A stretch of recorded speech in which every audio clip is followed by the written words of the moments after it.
Week 2 of the high school football season is highlighted by several huge non-district matchups, one of which will be spotlighted from the far west end, with two teams that have lofty goals this season. We've told the kids all year that our expectations are very high for them and that we knew that, we could do certain things with these guys. All we constantly hear about is the 10 and 2 year and the senior class. I wanted them to find their own way. Third-ranked Manchester came out of the starting blocks last week with a program record 83 points in a win over Monacan, the fifth straight in the series against the Chiefs and their first season-opening win since 2019.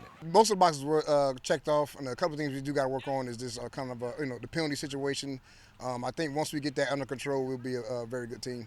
Glen Allen, ranked 6th this week in our coaches poll, opened their season with a 36-point win against Prince George, their 10th victory in a row at home to include the postseason, and have won 14 of their last 15 regular season games dating back to October 2023.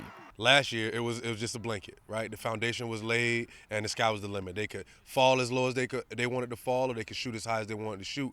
And I think now, with history already being made, now I look at these guys like, hey, what side of history you want to be on this time?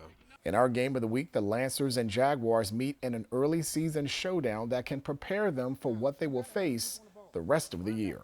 Being able to go on the road and play a tough team like this in an atmosphere where it's going to be, very exciting. Their fans come out and they have, all the bells and whistles that goes on during the game. So those are things my kids have to learn early. So I wanted to make sure these guys got in front of as many playoff caliber teams as possible. That way, when you get to the playoffs, the Highland Springs isn't surprised, right, by the level of play or how hard they're working or preparing those guys for what they're going to see first, second, third round of the playoffs. Friday will mark the first ever meeting between Manchester and Glen Allen, but this won't be a one-off. In fact, the two programs will meet again next year down in Manchester as part of the Home and Home series. Reporting for the Game of the Week here at Glen Allen, I'm Sean Robertson, CBS 6 Sports.